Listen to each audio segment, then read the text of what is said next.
Oke? Siap ya untuk belajar dan jelasin.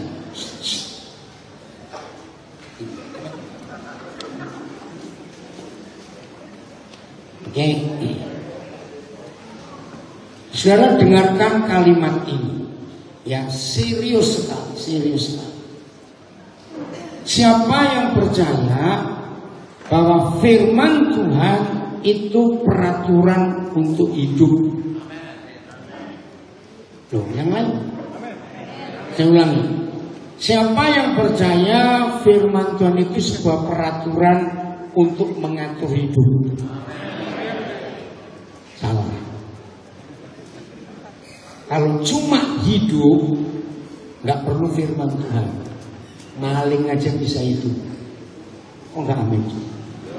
Penjahat aja bisa hidup tanpa firman Tuhan. Lo ngerti nggak maksudnya? Tapi hidup yang Tuhan berikan kepada kita itu nggak sekedar hidup. Maka itu saya ulangi lagi. Kalau saudara hanya percaya firman Tuhan itu mengatur untuk hidup, nggak tepat. Coba renungkan. Penjahat-penjahat bisa hidup nggak?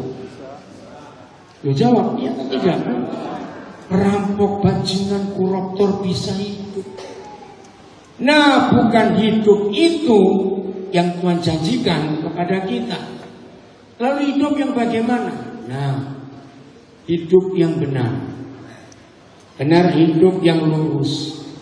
Hidup yang adalah hidup. Hidup yang berguna buat yang lain. Kenapa saya tekankan kalimat ini? Karena para penjahat, para bajingan itu hidup, tapi berguna untuk diri sendiri dan merugikan orang lain. Betul tidak? Nah, hidup yang Tuhan berikan ini hidup yang luar biasa. Saya mengecek suara saya di Facebook, Instagram, Zoom. Bagaimana? Masih gema atau tidak? Ini agak gema. Bil, apanya itu kurang ya? Pilih. Ya, yang mana? Tolong ditulis. Di beni operator saya akan bacakan itu. Jadi nggak sekedar hidup, saudara. Mari kita lihat ayat yang sudah berkali-kali kita pelajari. 2 Timotius 3 ayat 16. Dari berapa terjemahan ya, Henry? 2 Timotius 3 ayat 16. Ini penting sekali kalau kita mulai hari ini mau serius, khususnya anak-anak ya. Kalian baru umur kepala 1 ya, baru umur kepala 1 akhir, kepala 2 awal ya. Segala tulisan yang diilhamkan Tuhan. Apa itu tulisan diilhamkan Tuhan? Ayo, apa itu firman? Firman Alkitab ini memang bermanfaat. Satu, untuk mengajar. Maka itu kalau kita nggak mau diajar, kita pasti kurang ajar. 2, untuk menyatakan kesalahan. Kenapa perlu kesalahan kita dinyatakan? Karena sebagai manusia, tolong jawab pertanyaan saya. Siapa itu namanya? Jangan guru-guru, dengar sih. Ayo, mengapa kesalahan kita perlu dinyatakan? Dengar pertanyaan saya. Yang namanya manusia ini paling pinter enggak kalau lihat salahnya orang lain, tapi nggak bisa lihat salah diri sendiri. Betul? Nah, maka itu kesalahan kita perlu ada yang menyatakan supaya kita tahu kita salah. Yang ketiga, untuk memperbaiki kelakuan. Kenapa Richard? Kenapa Budi? Sharing apa? Oh, itu baik. Jangan, nggak apa-apa berkat ya. Nah, mengapa kelakuan kita perlu diperbaiki? Jawabnya karena kita rusak. Nomor 4, untuk mendidik orang dalam kebenaran.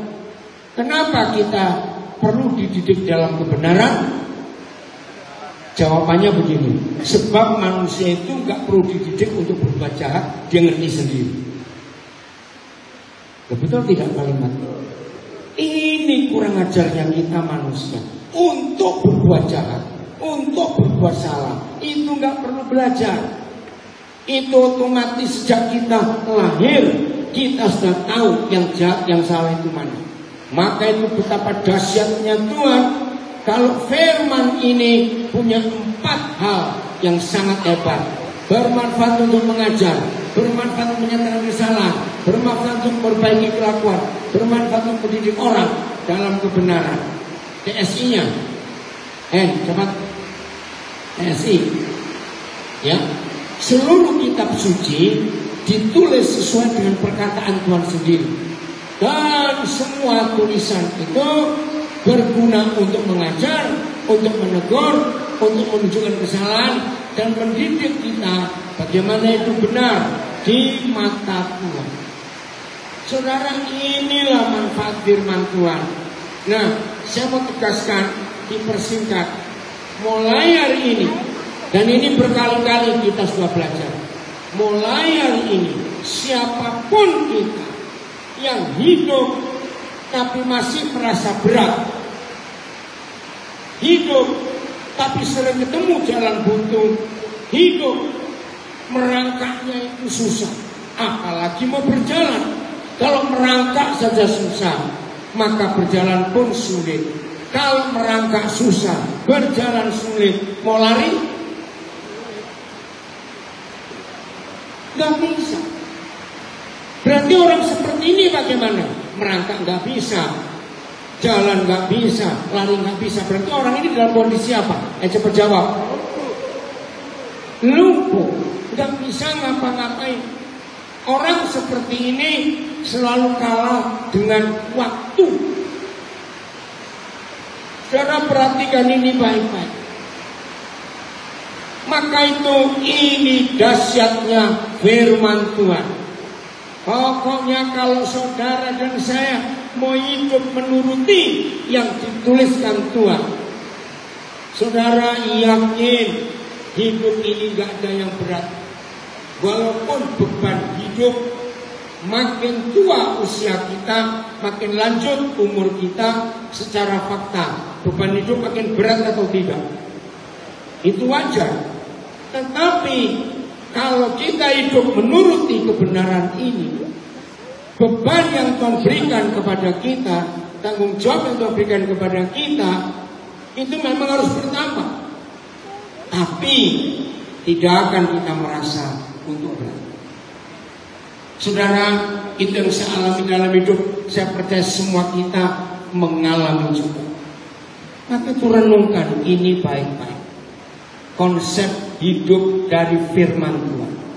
Ya, yang belum merasa perlu firman, hari ini harus melakukan keputusan.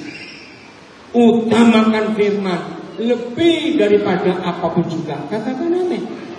Semua yang kita lakukan dalam hidup kita harus sesuai dengan firman itu. Berapa hari ini saudara setelah pemilu, waduh, orang masih ribut. Ini minggu yang lalu sudah hampir sebulan pemilu, masih ada yang ribut, masih ada yang gak terima, ada yang kalah. Nah, saya ngomongkan, saya gabung beberapa grup cukup banyak. Nah, saya bilang pada beberapa grup, akhirnya saya ditendang keluar. Saya bilang, kalau kalian gak setuju dengan pemerintah yang terpilih, ya pindah negara saja, tunggu 5 tahun balik lagi. Ya betul atau tidak? Karena masa ributnya di WA. Saya bilang kamu ke KPU saja, nggak usah di WA, nggak didengerin. Marah lagi. Nah tunggu 5 tahun, mungkin jagoanmu tuh 5 tahun lagi maju menang. Yang kayak Prabowo 3 kali, nekat juga ini orang.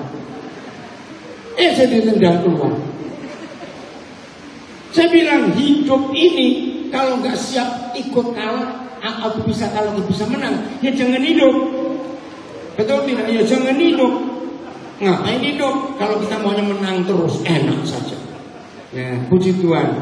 Akhirnya adminnya kontak saya, Bu maaf kemudian saya terpaksa ngeluarin karena nggak setuju. Nggak apa-apa, saya nggak pernah dikeluarin Tuhan kok. Saya bilang begitu. Kok aneh? Lucu sekali orang-orang ini, saudara. Saya bilang Roma 13, siapapun pemerintah yang terpilih kita hormati. Nggak bisa kita melawan. Nah, jadi mereka panik sendiri. Terus saya masih ngecek ke beberapa teman yang masih ikut. Di mana? Karena saya dikeluarin, saya nggak tahu beritanya. Masih ribut kemudian katanya. Terus yang diribut itu siapa? Aneh bukan? Kalau melihat itu, yang udah saya percaya di sini ada yang ribut kok. Tidak semua. HP menyala lampu. Oke? Nah, inilah fakta hidup. Amin. Kita harus menerima. Nah, kalau kita mau hidup pada firman Tuhan, hasilnya itu luar biasa. Mentaati firman, mentaati kebenaran, hidup ini sangat indah. Amin. Nah, lanjut ya. Ada dua hal kita mau pelajari saat ini. Pertama tentang terang. Kedua tentang hidup itu sendiri. Saya bersyukur, kita bersyukur Tuhan kita begitu jelas dalam hidup. Nah, seperti beberapa saudara tahu, yang belum tahu supaya tahu, sejak bulan Mei 2020 saya itu dilibatkan oleh sebuah komunitas namanya Pelita Indonesia Timur. Keren bukan nama itu? Nah, Pelita Indonesia Timur ini adalah sebuah komunitas yang bergerak pakai istilah mereka, Tante Rika. Saya pertama, Tante Rika itu siapa? Saya tanya. Ternyata itu singkatan pertanian, perikanan, dan peternakan. Oh, Tante Rika. Oke. Nah, itu setiap Senin sore jam 17 WIB. Nah, itu gempar di kalangan para pendeta, gempar. Karena PIT ini setiap mengeluarkan brosur hari Senin selalu ada foto saya, lalu tulisan gini, mari menanam sayur bersama Kode. Kan lucu. Ya, tapi itu sudah berjalan tahun ke-5 sekarang. 2020, 21, 22, 23, 24. Bukan jualan sayur, kamu yang makan. Serius. Nah, gara-gara saya dilibatkan kelompok itu, nah ini hebatnya kita. Mau tidak mau saya harus belajar. Sampai saya tanya kepada pendirinya, namanya Pak Andonyo, Han, kenapa kau dilibatkan ini? Kan lucu bukan? Tapi saya bersyukur karena dilibatkan soal Tante Rika, saya nggak mau belajar di Alkitab. Yang itu ingat di grup, saya kemarin nggak ngikuti baik. Ketika hari Nino Bais, Peris Panjangkawan, Venus Winarto mengungkap di grup kita, ayo belajar. Tapi saya nggak ditanggapi baik. Malah setelah mereka 3 nulis itu, lalu berapa suara kirim WA yang enggak. Sedih saya melihat WA seperti itu. Saudara, mengapa pengetahuan saya makin bertambah? Saya ikut grup WA itu lebih dari 30 saudara. Dengan yang dari paling benar sampai yang paling bengkok. Saya mau belajar, ingin tahu yang paling bengkok ini kayak apa hidup seperti ini. Maka itu pengetahuan saya terus bertambah. Terus belajar, apalagi sekarang ada internet. Belajar itu gak perlu bawa buku kemana-mana. Duduk, buka HP itu, pelajari banyak. Setuju? Nah, gara-gara saya dilibatkan soal nanam sayur, yang saya gak ngerti banyak, akhirnya ini tahun ke-5 saya tetap terpakai. Sampai saya usul pada pendirinya, cobalah sekali-sekali panggil bantuan yang lain. Karena saya sering kali juga pas kemana waktunya nggak tepat, ya saya pindah negara jamnya nggak cocok. Apa jawaban mereka? Maaf ya, ini untuk pemulihan Tuhan. Kami ini belum pernah ketemu loh hamba Tuhan yang bisa seluas Kode dalam cara berpikir. Bayangkan itu. Kalau misalnya Hana yang kuliah biologi masih lumayan, nah, saya ini nggak kuliah bio apa nggak ada. Yang cuma SMA lulus itu pun jadah hilang. Awas kamu tertawa. Tapi karena diminta, mau nggak mau saya belajar. Ternyata di Alkitab itu tentang pertanian, peternakan, perikanan hebat sekali. Begitu tolong ya, mengikuti WA Group. Tolong hari ada di situ saya lihat nanti Venus, ayo ungkapkan, rajin belajar. Itu luar biasa. Seperti saudara tahu, hari Sabtu kemarin saya baru tiba perjalanan Israel. Nah ini pertama kali saya memimpin tur Israel 44 orang yang saya nggak kenal satu pun. Aneh, ini aneh sekali. Gak satupun, termasuk pembimbing turnya guide-nya saya gak kenal. Lah kenapa? Saya bisa diminta. Sebetulnya tur ini berangkat itu bulan November tahun yang lalu. Ternyata diganti karena perang toh. Lah mereka berangkat Februari. Nah pembimbing rohaninya nggak bisa kalau Februari. Nah nggak tahu bagaimana pemimpin turnya itu bilang. Jadi kalian usul siapa?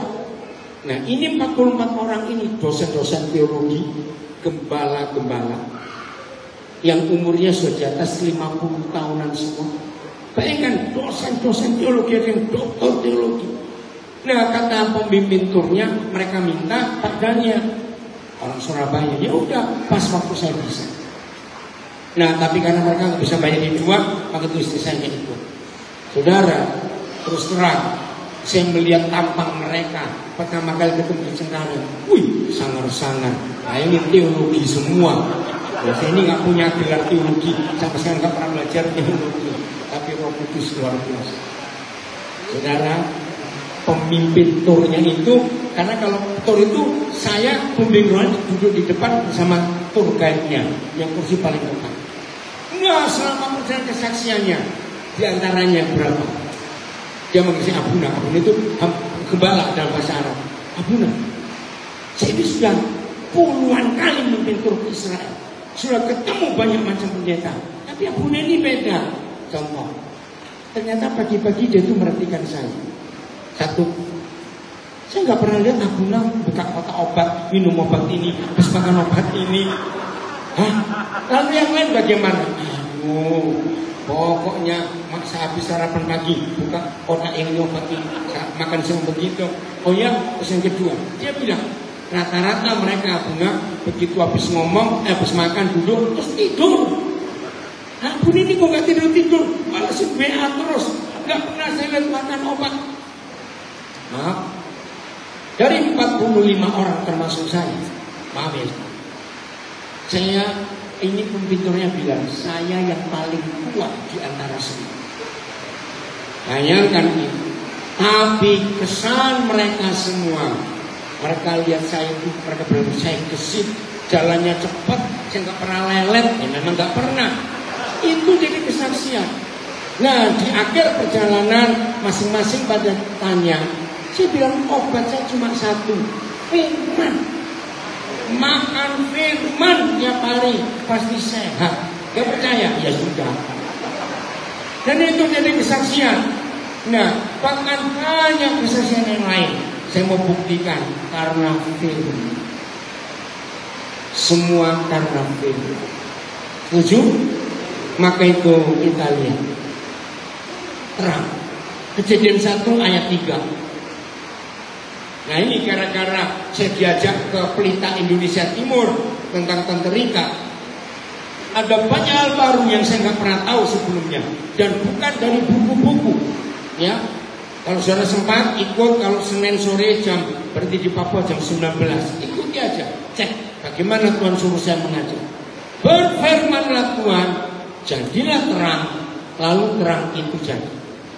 Yang belum tahu.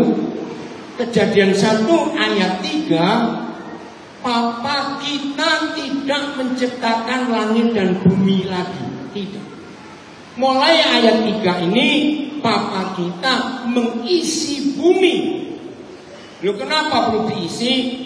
Ayat 1 dan 2. Satu bagian ayat Henry supaya cepat. Ayat 1 dan 2 jadi satu bacanya. Ini firman Tuhan ini luar biasa. 1. Pada mulanya Tuhan ngapain?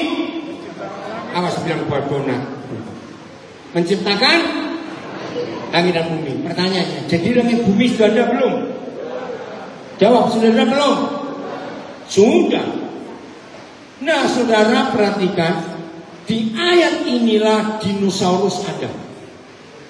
Di ayat 1 ini semua binatang-binatang zaman purba itu ada. Jangan tanya, loh kok gak ada manusia? Sombong betul lu, dimakan mereka. Oh, gimana manusia? Mau coba? Lo ngerti gak? Betul gak? Gak ada kita, belum ada. Ayat 2. Nah, terjemahnya bukan belum berbentuk, tapi dua-dua kita bisa pakai. Yang betul adalah bumi berubah bentuk.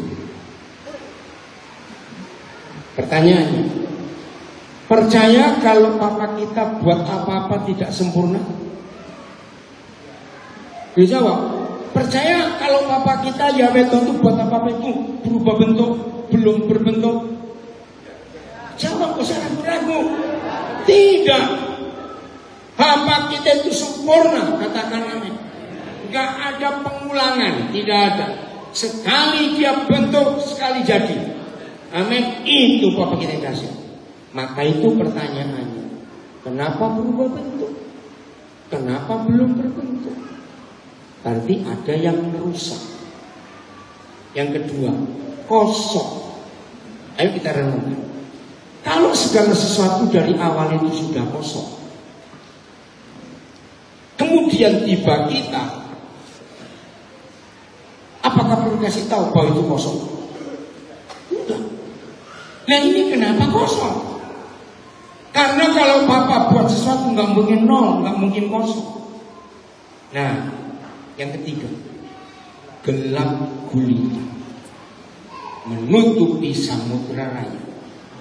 Sama, nggak mungkin Bapak kita buat yang gelap, semuanya terang. Maka pertanyaan, anak-anak kalian belajar ya. Maka pertanyaan kita, siapa yang berubah bentuk? Siapa yang mengosongkan bumi?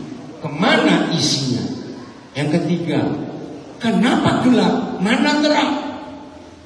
Dan Roh Tuhan melayang-layang di atas permukaan air. Ini loh sekarang, hidup kita bergantung pada Roh Kudus.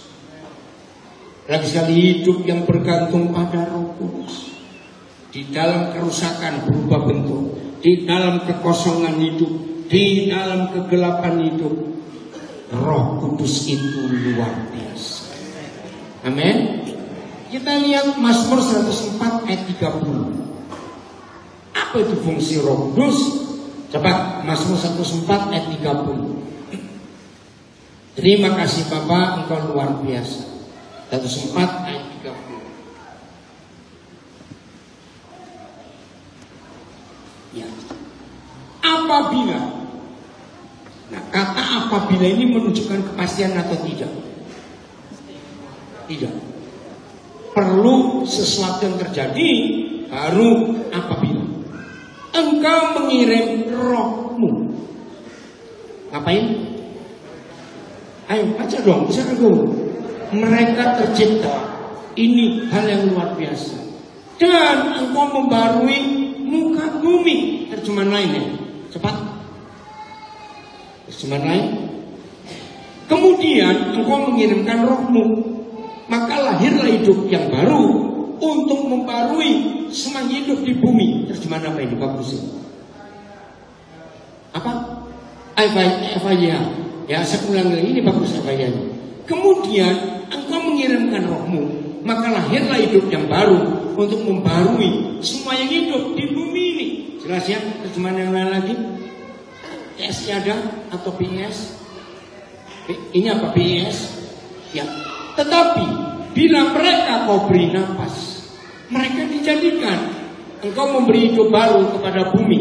Coba VMD. Ya. Bila engkau memberi nafas kehidupanmu, roh itu kan nafas hidup Tuhan, bukan? Semuanya menjadi hidup. Wih, terima kasih Bapak. Dan dunia seperti yang baru lagi. Nah, jadi ayat 2 Kejadian 1 kalimat terakhir itu dijelaskan oleh Mazmur 104 ayat 30. Luar biasa. Roh Kudus. Masih ingat ya Yohanes 14:26, Roh Kudus mampu mengajar kita tentang berapa segala sesuatu. Roh Kudus itu kalau bekerja tidak pernah terulang kedua kali dengan cara yang sama. Maka itu jangan menanti Roh Kudus dan kalimat ini, Tuhan, bulan lalu Tuhan tolong saya dengan cara ini. Jangan minta untuk bulan ini dia tolong kita dengan cara yang sama. Nggak mungkin. Yang belum tahu supaya tahu hari ini. Seniman, pelukis, pemahat, pokoknya bekerja di dalam seni, perhatikan baik-baik, tidak akan mau membuat hal yang sama untuk kedua kali. Karena itu kan mematikan dirinya. Saya punya pengalaman yang luar biasa.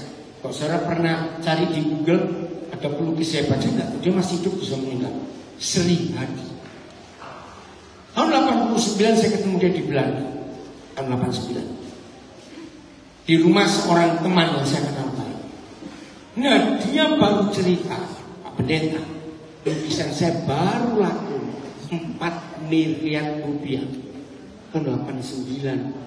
4 miliar itu, oh iya, lukisan apa itu? Nah, dia masih punya fotonya, dia tunjukkan. Nah, saya kan masih polos, nggak ngerti apa-apa. Saya tuh ngomong, Pak Sriadi, kenapa nggak buat 5 lagi kan 20 miliar? Ayo, wajar nggak saya berkata itu? Dia marah sudah. Itu saya kaget. Loh, bingung nggak saya dimarahin? Betul-betul marah. Kemarahannya itu membuat saya bisa khotbah soal itu. Pak Pendeta, pelukis bener nggak punya mental duit seperti itu. Hah? Saya nggak ngerti masih. Seorang seniman tabu dan mematikan jiwa seninya kalau dia buat hal yang sama untuk kedua kali. Saya masih belum ngerti. Ayo, yang nggak ngerti seni, ngerti nggak pertanyaan? Dapat 20 M kok dimarahi tahun 89? Akhirnya dia jelas, karya seni akan mati karena duit. Oh, saya baru ngerti. Bayangkan kalau seorang seniman musuhnya itu duit. Pantas Tuhan Yesus berkata Matius 6:24. Hati-hati dengan setan. Lu ngerti nggak sih saya ajak ngomong? Karena wajah saudara aja bingung begini. Ayo, kenapa ya? Seni itu hanya berupa 1 kali di dunia, nggak boleh 2 kali. Sampai awal 90-an saya menemukan prinsip negara Finlandia yang apa ya, saya lupa istilahnya, bukan logo, bukan moto, tapi sebuah keputusan. Negara Finlandia itu memutuskan begini. Satu hari Perdana Menteri mereka, siapa namanya saya lupa, itu awal 90-an saya baru menemukan. Tapi mereka menemukan itu tahun 70-an yang lalu. Perdana Menteri berkata gini kepada semua menteri-menterinya, khususnya Menteri Seni dan Budaya, coba kalian cari di dunia ini seni bangsa apa yang tidak pernah ada salah. Kalau begitu mereka buat salah, maka mereka ketemu seni yang lain. Saya nggak punya kalimat yang tepat untuk mengatakan, tapi begini, saudara, para menteri mereka keliling mencari data di dunia. Saya persingkat, masing-masing menemukan di negara itu. Ternyata ada satu menteri yang menemukan batik. Itu saya kaget. Ini tahun 70-an, saya tahunya tahun 90-an. Ternyata batik yang ditemukan oleh orang Indonesia, orang Jawa khususnya, adalah seni yang tidak pernah salah. Karena begitu mereka membatik terus kecoret, berubah. Dan mereka nggak berkata ini salah. Mereka pasti ketemu bentuk baru. Wih, saya bersyukur saya diberi kesempatan untuk mencintai batik. Ternyata itu hebatnya. Kalau begitu, bukankah itu Papa kita di surga? Masih ingat Yeremia 17 atau 19? Ketika seorang penjuna, masih ingat gak? Membuat sebuah bejana, ternyata salah, gak dibuang. Maka Firman berkata, penjuna itu membuat bentuk baru dari bahan yang sama tapi salah. Itu Yeremia 17 atau Yeremia 18? Di wilayah tidak. Itu Papa kita di surga. Maka itu Roma 88 itu ya Pak. Kalau nasi sudah jadi bubur buat manusia yang nggak bisa diapa-apain, tapi buat Bapak kita dia bisa buat jadi nasi yang lain. Amin kan itu. Maka itu dalam kebodohan kita buat salah, bertobat, nanti Bapak akan arahkan kepada kebenaran. Jadi ketika Bapak melihat bumi kosong, bumi rusak, bumi gelap, Roh Tuhan melayani. Oke, untuk bagian ini saya akan akhiri dengan kisah nyata. Suatu hari ada seorang pendeta di Amerika, saya lupa siapa namanya. Hari itu hari Jumat. Sebagai pendeta dia mulai menyiapkan khotbah untuk minggu. Tapi ada anak kecil perempuannya, umur 5 tahun, ganggu dia. Pokoknya minta main. Nah dia tahu anak ini nggak boleh ditolak permintaannya. Tapi saya nggak punya waktu untuk mempersiapkan. Tiba-tiba pendeta ini melihat di depan dia meja belajarnya itu ada gambar satu halaman bola dunia. Si pendeta dapat ide, dia robek halaman itu, dia gunting, dia potong kecil-kecil, dia bilang, ayo tolong susun kembali bola dunia sebelum digunting ditujukan ke anaknya. Lihat gak apa ini? Ya dunia. Nanti ya Papa gunting-gunting lalu kamu tempelkan. Kalau kamu bisa, Papa ajak kamu jalan-jalan. Woi, anaknya semangat. Bapaknya mikir sampai besok pun gak mungkin jadi, karena dia motong sembarangan. Karena dia shock. Gak sampai 10 menit anak ini balik. Hah? Kamu dibantu mama ya? Enggak. Kak kamu? Tidak. Memang bapaknya tahu di rumah gak ada orang, cuma dia dengan anak ini. Terus anak ini senyum-senyum. Pokoknya habis ini jalan-jalan. Gak bisa. Kamu harus cerita dulu. Kenapa? Kok bisa cepat begitu?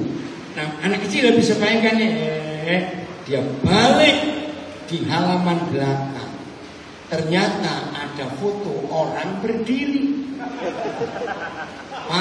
Saya nggak susun dunianya, saya susun orang. Sekarang minggu itu dia khotbah, jemaatnya memuji.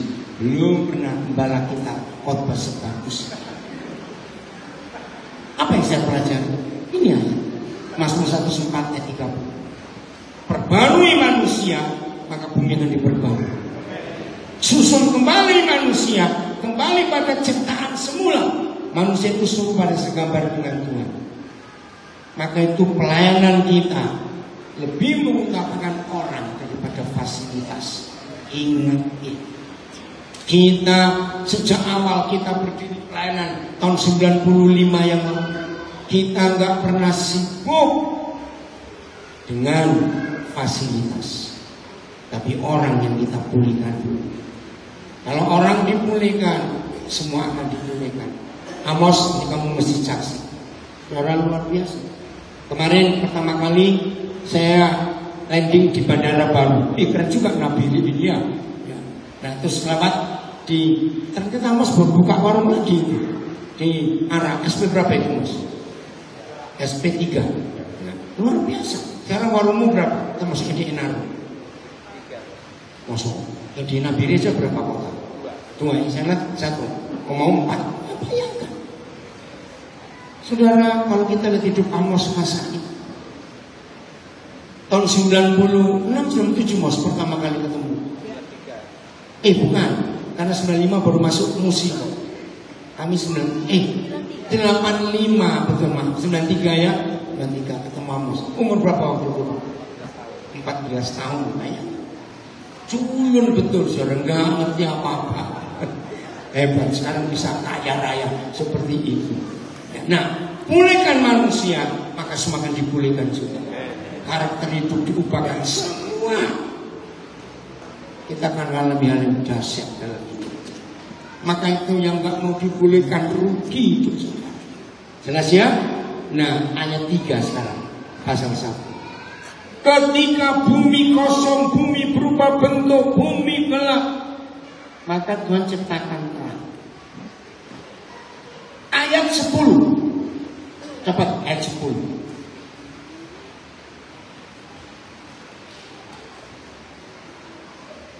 Lalu Tuhan menamai yang kering itu darat, dan kumpulan air itu dinamainya laut. Tuhan melihat bahwa semuanya baik. Apa yang dia ciptakan setelah ada bumi, ada tanah, ayat 11, ada darat.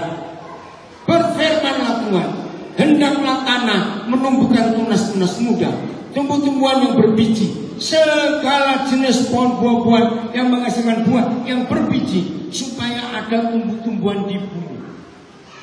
Sekarang gara-gara saya gabung di PITI, ayat ini terbuka. Ini tahun 2020. 3 hal ini yang merupakan pokok hidup sehat manusia. Tumbuh tunas-tunas muda.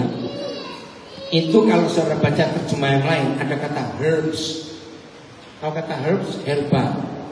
Sayur-sayuran yang berupa obat alamnya. Nah, semua nenek moyang manusia, ya, orang Jawa mengerti ramuan-ramuan, orang India, ya, orang Tiongkok, orang India, semua suku bangsa di dunia sudah ngerti bahwa di tanaman dunia ini banyak jenis obat. Betul ya? Yang kedua, tumbuh-tumbuhan yang berbiji. Ini untuk pembersih usus. Apa itu? Biji-bijian yang bisa membersihkan usus. Apa istilahnya? Iya, enggak ada istilah. Saya jadi lupa. Bukan detox, ada istilah satu lagi. Saya jadi lupa. Untuk makan biji-bijian yang vegeta itu loh, apa namanya? Serat. Terima kasih. Serat ini paling banyak di biji-bijian. Yang kedua, buah-buah. Saudara, saya tuh nggak ada yang ngajar, nggak ada yang beritahu. Tapi sudah sekian puluh tahun ini, nggak tahu dari mana. Saya tahu itu dari Roh Kudus. Ya, maka itu tolong biasakan ini. Tanya istri saya jadi saksi. Pagi, Roh Kudus itu ngajar saya, sebelum perutmu diisi oleh buatan orang, makan yang buatan Tuhan lebih dulu. Apa itu? Buah-buahan. Biasakan buah apa saja, ya, makan pagi.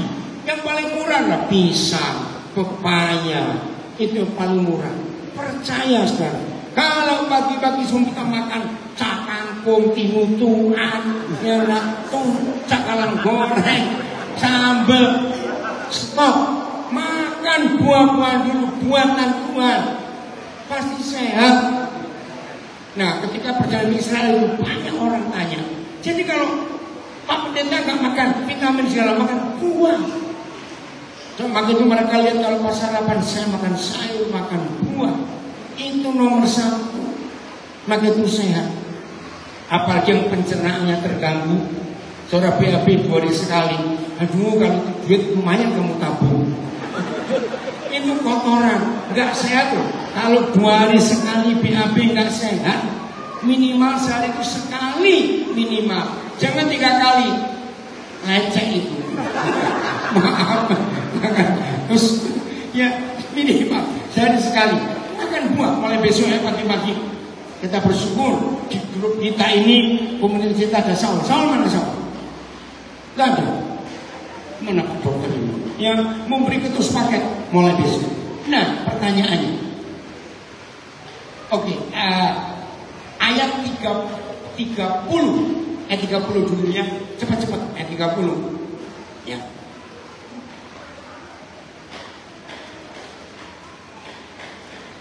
Tetapi kepada segala binatang di bumi, oh bukan ini.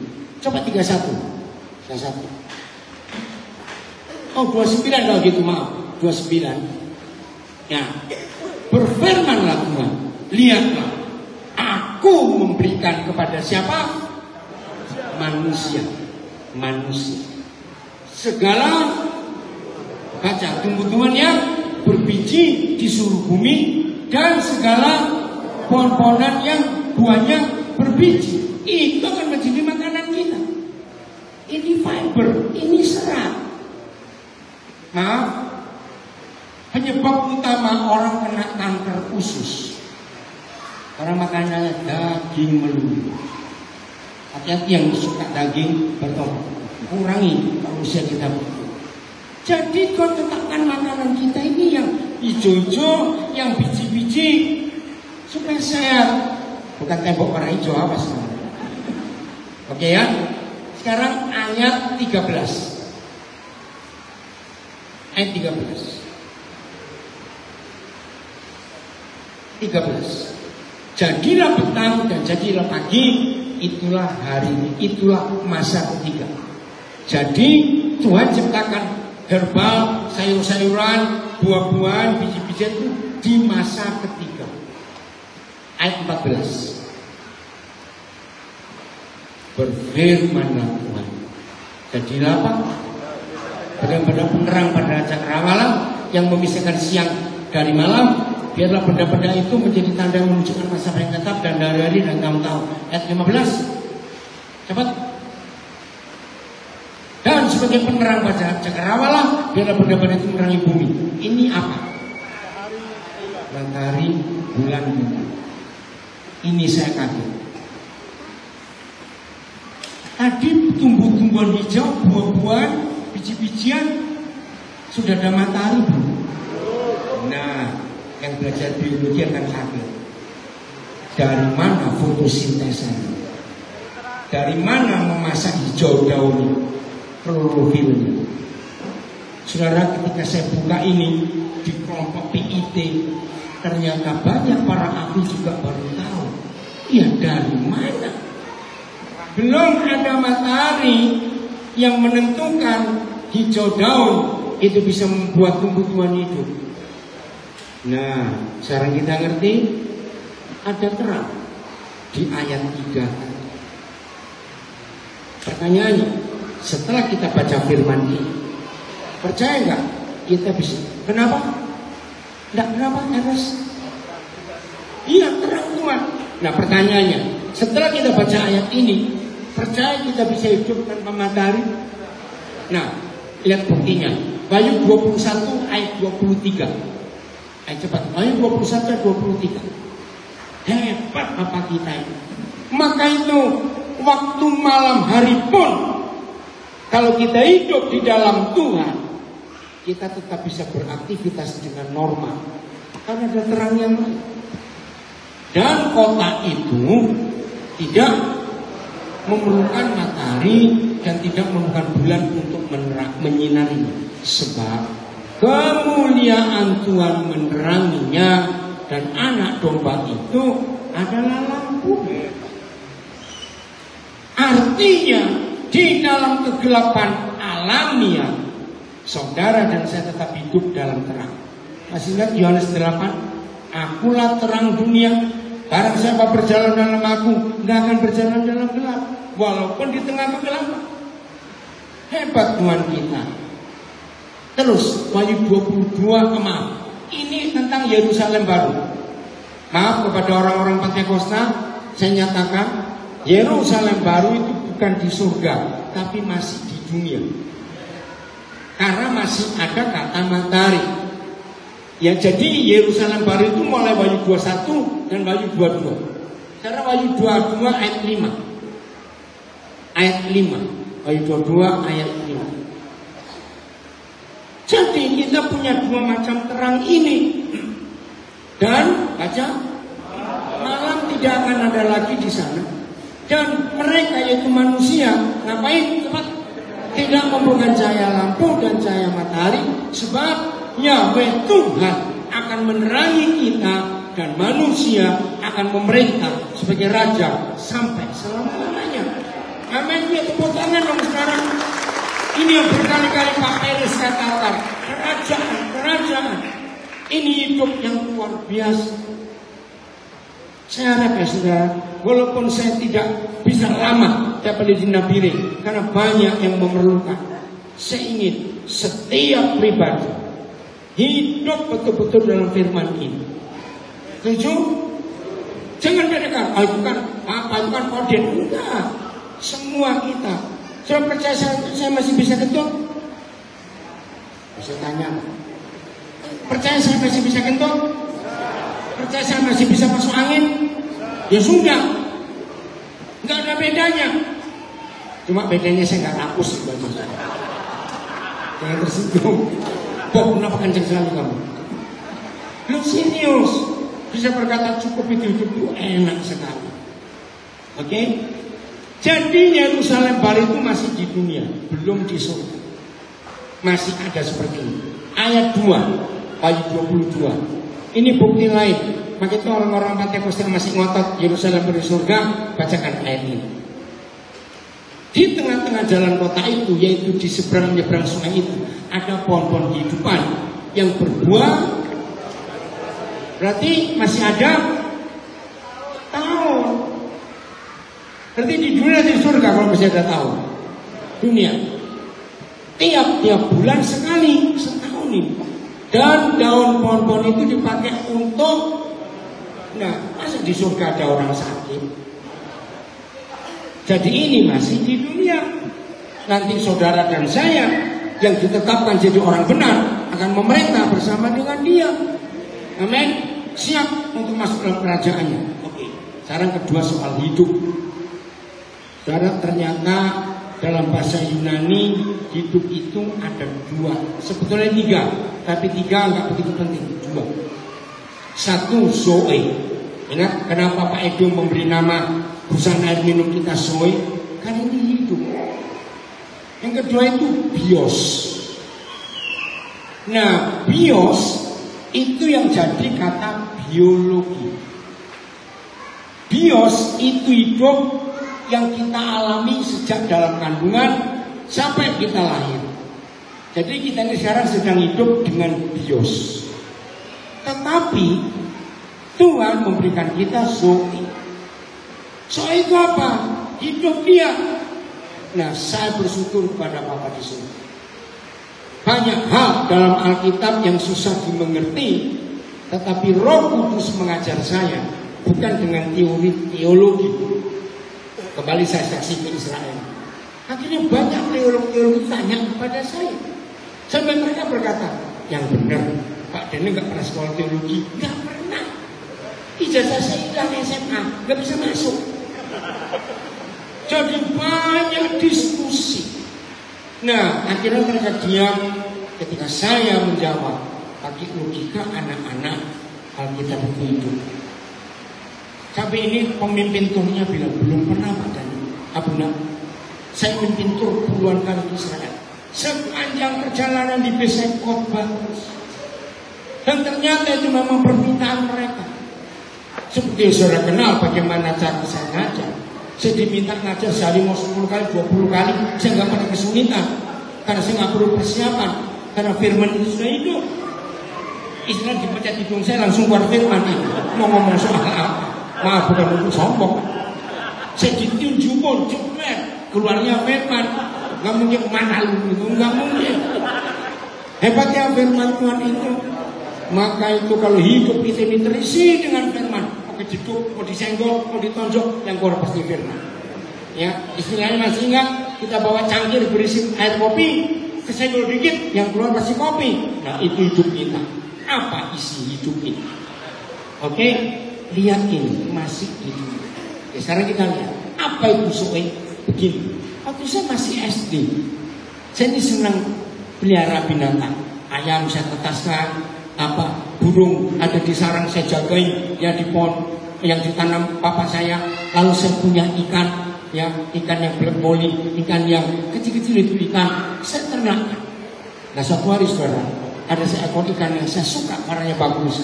Itu sakit. Di samping dia diam, sebentar dia ngambang. Tahu ya kalau ikan sakit, terus terbalik.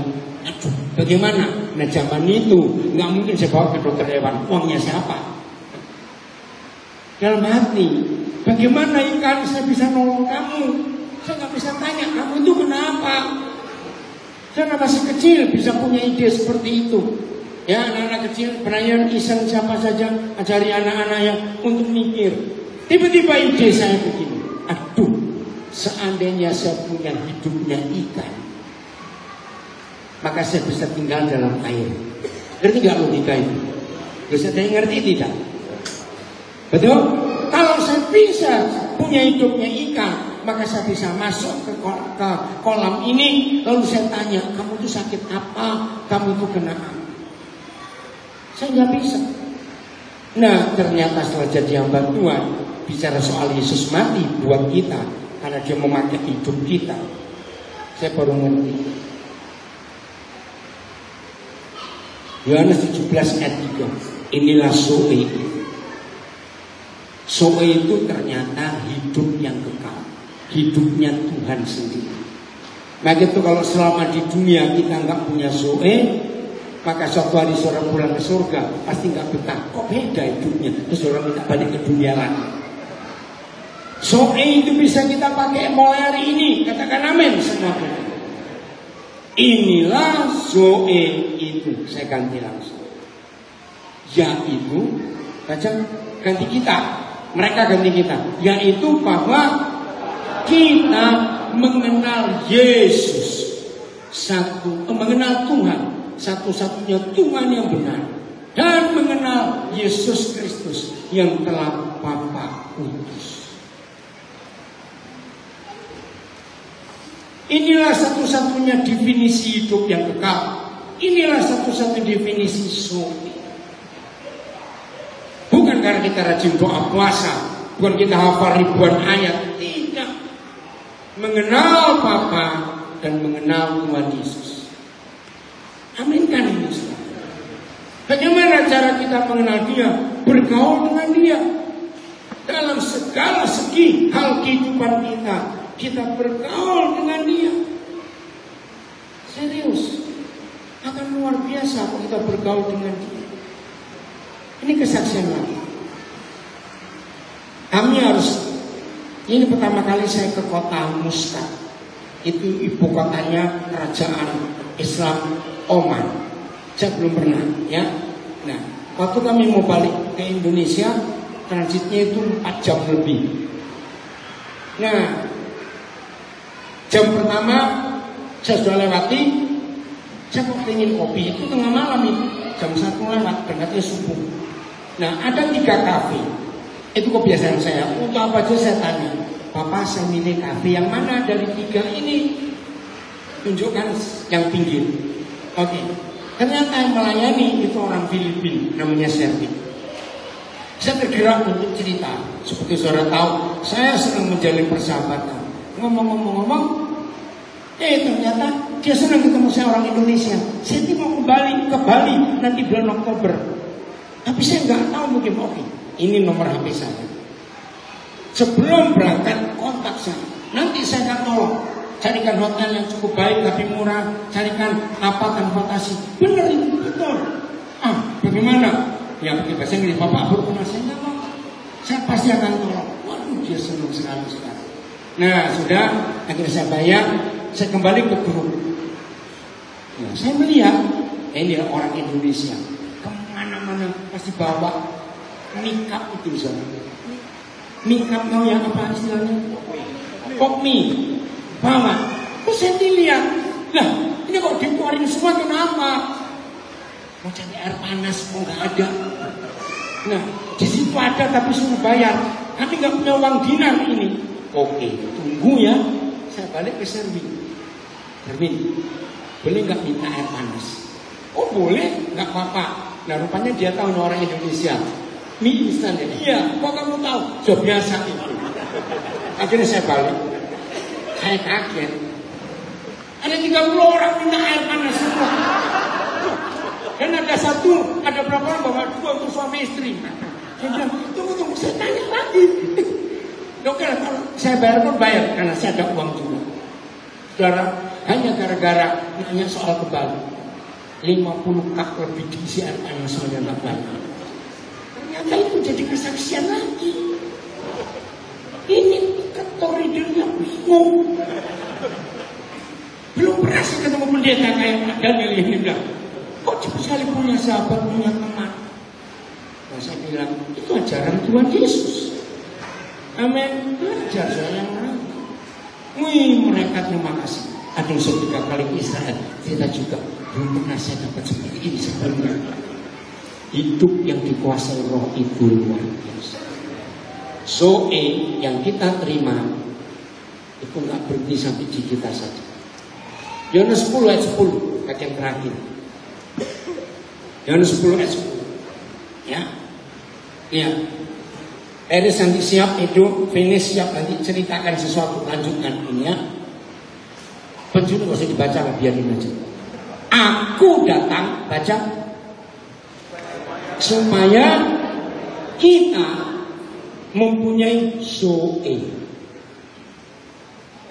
Terus dan mempunyai Zoe dalam segala kelimpahan. PSI-nya cepat. Ini luar biasa. Nah, pendeta yang mata duitan, khotbah ini pasti duit. Wah, kita diberkati uang berlimpah-limpah. Enggak semua bodoh. Enak saja ngomong. Tetapi aku sudah datang ke dunia ini untuk memberi Zoe, yaitu Zoe yang penuh berkat. Karena melimpah, meluber, penuh, wajib dibagikan. Maka itu kalau saudara lihat, begitu luar biasa Tuhan itu.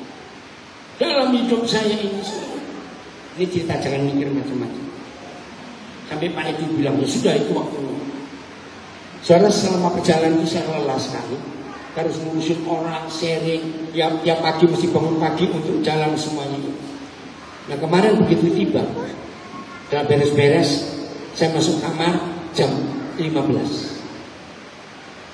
Saya bisa tidur enak, baru bangun terbagi setengah 8. Bayangin, kalau selama itu saya tidur, sampai nggak makan sore, ya terus saya bilang Pak Ibu, ya memang itu berkat.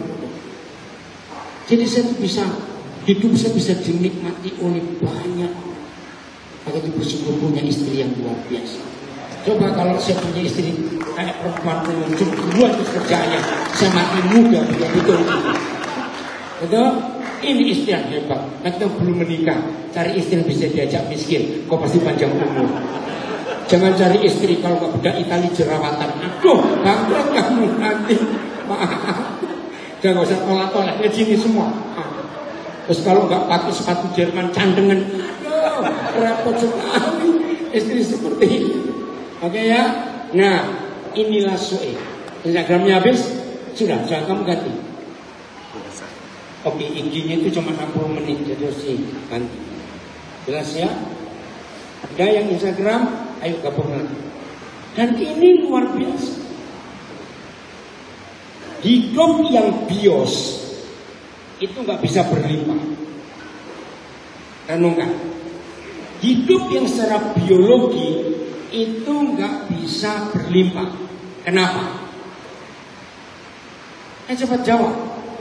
Mengapa hidup yang bios, yang biologi itu nggak bisa berlimpah? Ayo. Apa? Bisa mati, betul. Apa? Nggak dengar? Nggak bisa dibagi? Bukan karena dibagi, nggak bisa. Hidup yang bios bisa mati. Hidup yang bios terbatas oleh waktu. Betul? Kalau sudah malam, nggak bisa ngapa-ngapain. Tapi hidup yang Zoe, walaupun malam, masih bisa pakai terang yang satu lagi. Hidup yang bios tergantung kekuatan kita.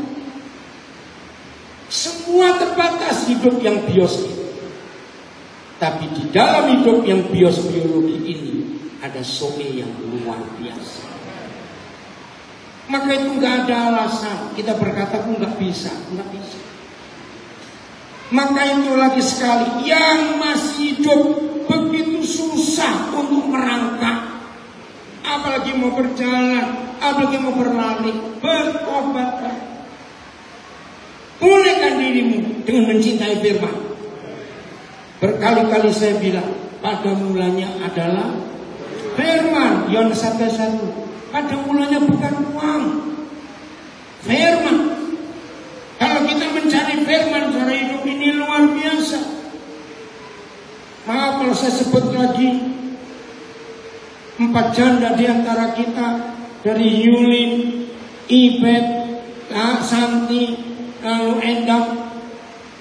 Lihat, secara logika kalau suami nggak ada, terus anak-anak menjadi apa? Lihat mereka bagaimana Tuhan membawa luar biasa. Amin. Ini betul-betul dasar. Maka itu saudara, dalam perjalanan hidup kita, jangan pernah kalah oleh waktu. Jangan pernah kalah oleh waktu. Sebab waktu kita bisa terbatas. Ada kronos, ada kairos. Ya, kita belajar beberapa hari yang lalu tentang kronos.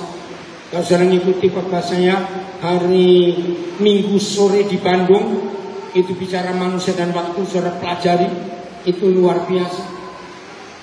Kronos bisa nggak bisa diperpanjang. Kok jamnya habis.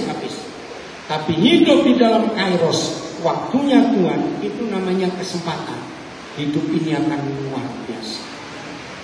Oke? Percaya kita punya 2 macam terang dan 2 macam hidup.